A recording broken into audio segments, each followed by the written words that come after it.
जयपुर नाम के एक गांव में मोहन नाम का एक ठेकेदार रहता था। हमेशा मोहन मजदूरों को काम दिया करता था और उनका घर चलाया करता था।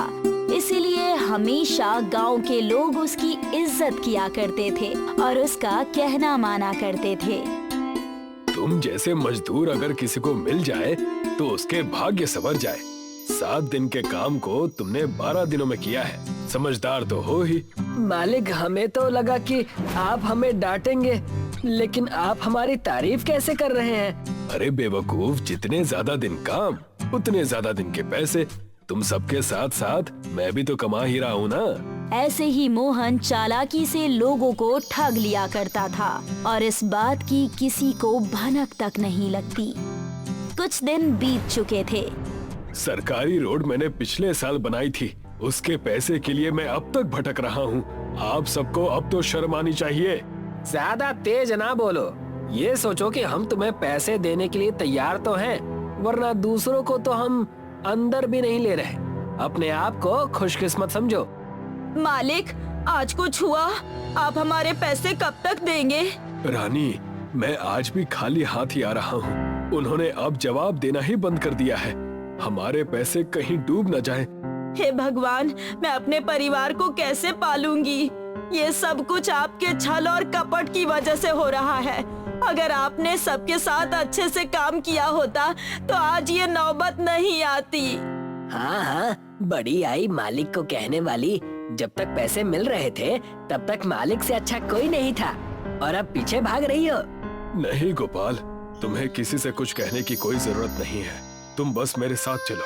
लेकिन मालिक, मैंने कह दिया ना, बस चलो मेरे साथ। मोहन अपने मजदूर गोपाल को लेकर अपने घर चला गया और उससे कहने लगा, जब मैं छोटा था मेरे पिताजी ने मेरे लिए बस एक ये रोड रोलर छोड़ा था ताकि मैं इसका कभी उपयोग कर सकूं। अगर मैंने मेरे मजदूरों को पैसे नहीं दिए तो मुझे उनका बहुत बड़ा श्राप लगेगा। तो आप अब क्या सोच रहे हैं? क्या करना चाहते हैं आप? मेरे पास और 2 रोड रोलर हैं, वो भी बड़े बड़े। उससे जो भी पैसे आएंगे कम से कम इसे बेचकर मैं अपने मजदूरों के पेट तो भर पाऊंगा। मोहन और गोपाल उस छोटे से रोड रोलर को लेकर अपने गांव के सरपंच, जो कि जमींदार भी थे, उनके पास बेचने के लिए गया और कहने लगा, मेरा सर आज तक कभी झुका नहीं है सरपंच साहब। मैं चाहता हूँ कि ये छोटा सा रोड रोलर लेकर आप मुझे कुछ पैसे दे देते, जिससे मैं अपने मजदूरों का पेट भर पाता। देखो मोहन, मेरे बाद गांव में किसी की इज्जत और सम्मान है तो वो तुम हो। मैं क्यों नहीं तुम्हारी तकलीफ समझूंगा, लेकिन मेरी एक शर्त है। कैसी शर्त है साहब? मैं कुछ समझा नहीं। देखो, मैं कोई भी चीज लेने के बाद दोबारा नहीं देता, और तो और तुम्हें ले जाना होगा तो 2 गुनी कीमत देनी होगी। बोलो, मंजूर है? जी, मैं अपने मजदूरों के लिए कुछ भी कर सकता हूँ, मुझे ये मंजूर है। मोहन सरपंच से पैसे लेकर वहाँ से चला गया और जाकर अपने मजदूरों के लिए खूब सारा खाना राशन लेकर आया। मालिक, ये क्या? आप मेरी बातों का बुरा मान गए? मैं ये कुछ पैसे और राशन लाया हूँ, ये है तुम्हारा मेहनताना। इन पैसों से तुम सब अपना घर चलाना और अपनी देखभाल अच्छे से करना। मालिक, हमारे पास कोई घर ठिकाना नहीं है। गांव है तो कोसों दूर, हम क्या करें? सही कहा गोपाल भाई ने। क्यों ना हम यहीं पर एक छोटा मोटा कारोबार शुरू कर दें, कुछ बेचने का काम कर ले। जब नया ठेका आएगा तब देखा जाएगा। तुमने पहली बार कुछ अच्छी बात की है। मैं तुम्हें सोच विचार करके कल बताऊंगा कि आखिर हमें करना क्या है। मोहन वहाँ से अपने घर चला गया और जाकर सोचने लगा। वहीं उसकी नजर उसके घर के आंगन में पड़ी, जहाँ से एक रोशनी आ रही थी। ये इतनी रात का रोशनी कैसी? कौन है वहाँ पर? कौन है? जैसे ही मोहन उस जगह पर पहुँचा तो वहाँ जाकर उसने देखा कि सरपंच को दिया हुआ मिनी रोड रोलर वापस उसी के घर में आ गया है, जिसे देखकर वो चौंक गया और वो उस रोड रोलर के पास पहुँचा। ये यहाँ कैसे? सरपंच जी इतने दयालु नहीं है कि रोड रोलर यहाँ छोड़कर जाए। जरूर कोई ना कोई बात है। कई दिन हो गए इसे चलाए हुए, मैं इसे चला कर देखता हूँ।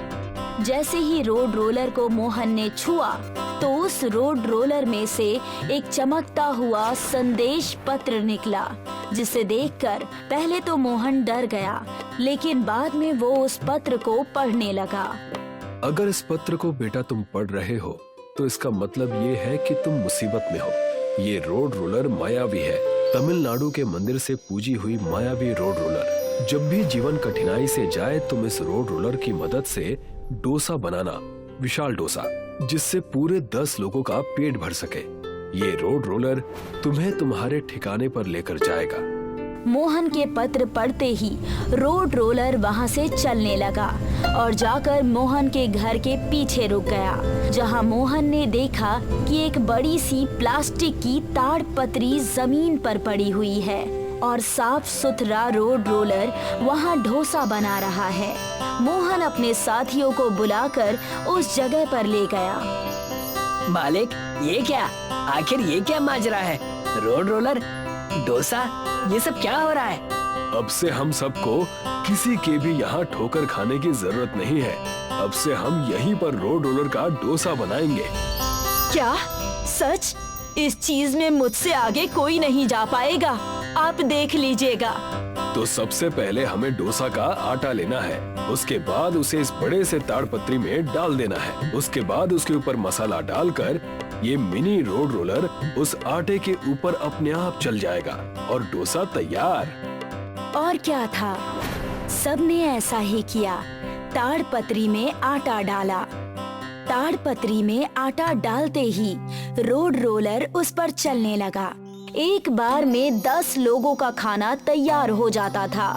देखते ही देखते मोहन ने एक बड़ी सी दुकान खोल ली और कई सारे लोग उसके रोड रोलर डोसा को खाने के लिए आया करते थे, जिसे देखकर गांव का सरपंच तिलमिला उठा। पापी, चोर, दुष्ट, तुम अपनी जबान पर नहीं रह सके। तुम मेरे घर आकर अपना रोड रोलर चुरा कर ले गए। मैंने तुम्हें कहा था जब भी ले जाओगे तुम्हें 2 गुना लगान देना होगा, लेकिन तुमने मेरी बात फिर भी नहीं सुनी। ये लीजिए आपके 2 गुना ज्यादा रुपए जो मैंने आपसे लिए थे, और ये लीजिए रोड रोलर का डोसा जो रोड रोलर ने बनाया है। अरे वाह, तुमने तो मुझे चकित कर दिया। हमेशा ऐसे ही खुश रहो, फूलो फलो। और इसी तरह मोहन ने अपने मजदूरों के साथ मिलकर रोड रोलर डोसा की दुकान भी खोल दी। सब अपने मन के हिसाब से रहने लगे और खाने लगे। सबकी जिंदगी मोहन के रोड रोलर डोसा की वजह से बहुत अच्छी हो गई और सभी मोहन का आभार मानने लगे और अपना जीवन अच्छे से बिताने लगे। अम्मा नाम की एक मशहूर डोसे वाली थी। अम्मा की दुकान गांव के बीचों बीच थी। सुबह की पहली किरण के साथ अम्मा अपनी दुकान खोल दिया करती थी और ग्राहकों का वहाँ हमेशा तांता लगा रहता था। अम्मा, आपका डोसे का तो जवाब ही नहीं अम्मा। ना जाने कैसे इतना स्वादिष्ट डोसा बना लेती हैं आप। अपने ग्राहकों से अपने डोसे की तारीफ सुनकर नागम्मा बहुत ही खुश हो जाया करती थीं। अम्मा के ज्यादातर ग्राहक सुबह सुबह नाश्ते में डोसा खाना पसंद करते थे। अरे अम्मा जी, एक स्पेशल मैसूर मसाला डोसा। बैठो बैठो, अभी देती है। अम्मा अपने सभी ग्राहकों को अच्छे से बिठाया करती थी और उनके साथ बातें भी किया करती थी। समय बीता और समय के साथ अम्मा की दुकान भी बड़ी होने लगी। अब अम्मा ने अपनी सहायता के लिए 2 और औरतों को भी काम पर रख लिया था। अब अम्मा गल्ले पर बैठकर पैसे लिया करती थीं और ग्राहकों से बातें किया करती थीं। अम्मा के सहायकों में एक वीणा थी। वीणा की नजर हमेशा अम्मा के पैसों पर थी। यहाँ हम दोनों हमेशा काम करते रहते हैं और वहाँ अम्मा को देखो, सिर्फ पैसे बटोरती रहती है। और हमें क्या मिलता है? हमें अपनी तनख्वाह मिलती है, उसमें भला कुछ होता है क्या? वहाँ देख, अम्मा के पास कितने सारे पैसे हैं। वो उनकी कमाई है। आखिर सालों से उन्होंने इतनी मेहनत की है, तब जाकर ये दुकान इतनी बड़ी हुई है। वही तो मैं तुझे बोल रही हूँ, हमें भी अपनी दुकान डालकर मेहनत करनी चाहिए। ना रे बाबा ना, ये सब मुझसे नहीं होगा, मेरे लिए तो ये तनख्वाह ही काफी है। वीना ने बहुत समझाने की कोशिश की, लेकिन लक्ष्मी ने उसकी बात ना मानी। वीना कई दिनों तक अपनी दुकान डालने की सोचती रही और आखिर एक दिन वीना ने अपने डोसे की दुकान खोल ही ली। अम्मा का डोसा 10 रुपए था तो वीना ने 8 रुपए में डोसा बेचना शुरू किया। धीरे धीरे सारे ग्राहकों की भीड़ वीना के डोसे की दुकान की ओर बढ़ने लगी। ये देख वीना बहुत खुश थी, लेकिन जल्द ही उसमें घमंड आ गया। अम्मा बहुत ही निर्मल थीं और वो अपने ग्राहकों से बहुत ही नम्रता से बात करती थीं। लेकिन वीना अब उसका घमंड बढ़ गया था। दीदी एक मसाला डोसा दे दो। हाँ हाँ दे रही हूँ, लेकिन 10 मिनट इंतजार करना पड़ेगा। ठीक है दीदी। वो अक्सर ग्राहकों को बेफिजूल इंतजार करवाती थी। ये लो तुम्हारा मसाला डोसा। दीदी मुझे वो हरी चटनी दे दो। अरे डाली है ना हरी चटनी, कितना वो डालूं?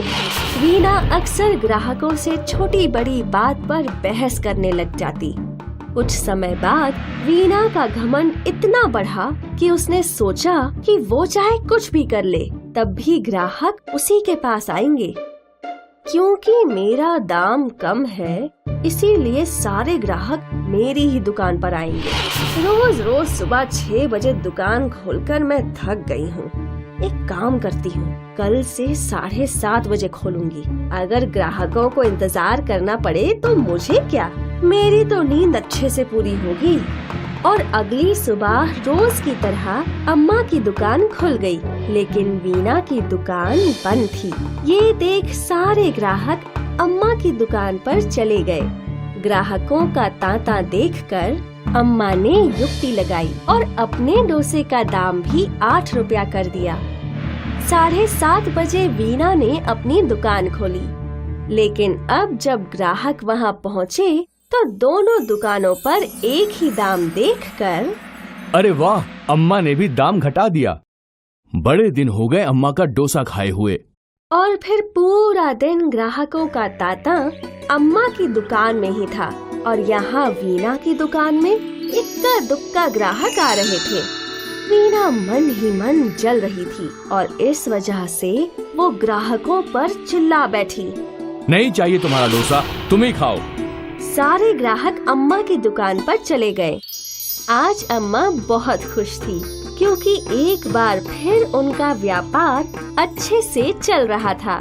लेकिन वीना जलन के मारे अम्मा को कोस रही थी। बच्चों, इस कहानी में अम्मा ने कुछ भी नहीं किया, लेकिन वीना के घमंड ने उसका अच्छा खासा व्यापार खराब कर दिया। अगर वो पहले ही लोगों से अच्छे से बर्ताव करती और घमंड ना करती तो आज उसका भी व्यापार अच्छा चल रहा होता। इसीलिए कहते हैं कि घमंड इंसान को ले डूबता है। आनंदपुर गांव में नदी के बीचों बीच एक बहुत ही प्रसिद्ध मंदिर था।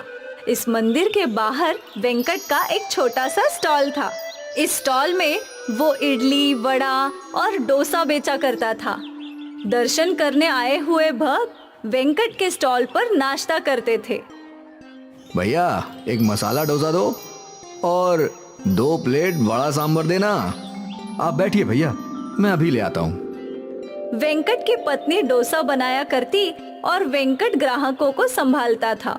वेंकट सारे ग्राहकों से बहुत अच्छे से बातें करता था।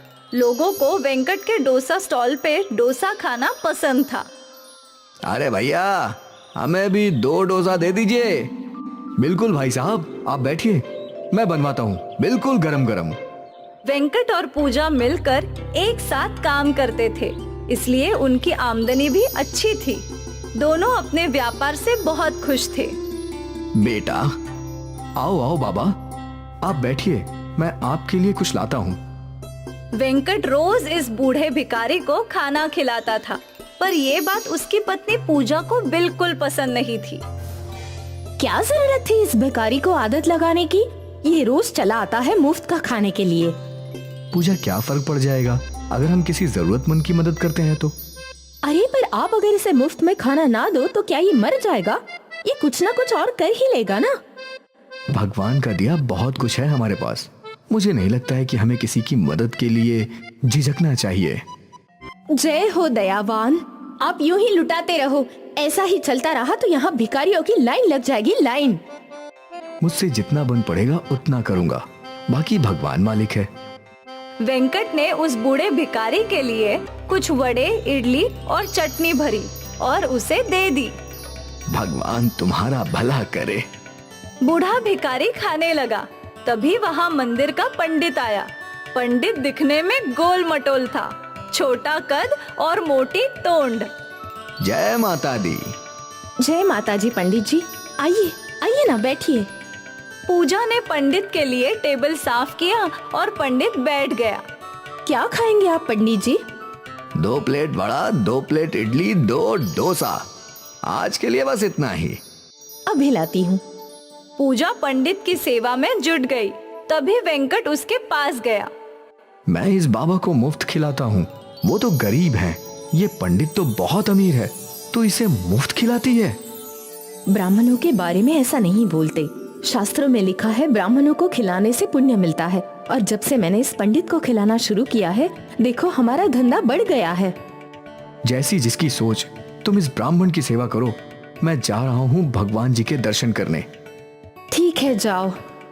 वेंकट मंदिर में पहुंचा और उसने भगवान जी के सामने हाथ जोड़ा।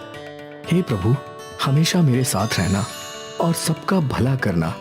मेरी पत्नी सोचती है कि भरे हुए पेटों को भरकर वो पुण्य कमाएगी। मैं जानता हूँ ये गलत है प्रभु, पर अपनी कृपा उस पर भी बनाए रखना। वेंकट अपने साथ सभी का भला चाहता था। वो एक बहुत अच्छा इंसान था।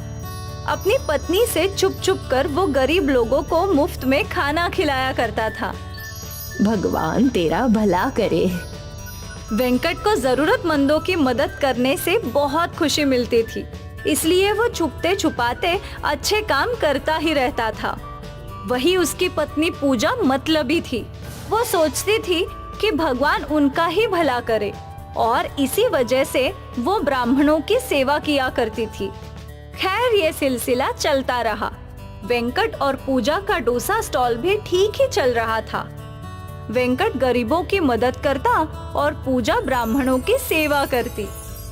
रोज सुबह 5 बजे की पहली नाव पकड़कर वेंकट और पूजा मंदिर पहुंचते थे और फिर वहां अपना व्यापार लगाया करते थे और सुबह से ही उनके ठेले पर ग्राहक आ जाते थे। फिर बरसात का मौसम आया। वेंकट और पूजा रोज की तरह नाव में सवार थे। आज लगता है तेज बरसात होगी। मतलब ग्राहक कम होंगे। वो तो है, पर जितने भी लोग हैं उनको भूखा थोड़ी रख सकते हैं। ठीक है, लेकिन जब मंदिर खाली हो जाएगा हम घर लौट आएंगे। ठीक है। वेंकट और पूजा नदी पार करके मंदिर के पास पहुँचे और रोज की तरह उन दोनों ने अपना ठेला लगाना शुरू किया। बरसात तेज हो रही थी। मुझे नहीं लगता आज कुछ खास ग्राहक आएंगे। देखते हैं। बस तभी 2-3 लोग उनके ठेले पे आए। आइए आइए भैया, बैठिए। हमें 3 प्लेट इडली और 2 प्लेट वड़ा दे दो। जी, अभी लाया। पूजा ने इडली वड़े तैयार किए और वेंकट ने ग्राहकों को दे दिए। ग्राहकों ने खाना शुरू किया। उन सबका खाकर खत्म हो गया, पर फिर भी बरसात नहीं रुकी। लगता नहीं है आज ये बरसात रुकेगी। हाँ, बरसात के कारण मंदिर में श्रद्धालु भी कम हैं। उस आदमी ने वेंकट को पैसे दे दिए। हम लोग कुछ देर यहीं इंतजार करेंगे, बरसात रुकते ही चले जाएंगे। जी चलेगा।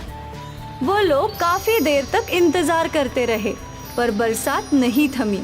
फिर वो लोग भीगकर नदी तक पहुँचे। नदी का विकराल रूप देखकर वो हैरान थे। नदी में एक भी नाव नहीं थी और नदी के पानी का स्तर बढ़ता ही जा रहा था। वो लोग दौड़ते हुए वेंकट के पास आए और उसे ये सब बताया। ये बाढ़ हम सबको डुबा देगी, हम में से कोई नहीं बचेगा। तभी उनके सामने वो बूढ़ा भिखारी आया। बचाने वाला वो है तो भला कोई क्या मारेगा। यहाँ हम सबकी जान पर बनाई है और ये भिखारी हंस रहा है।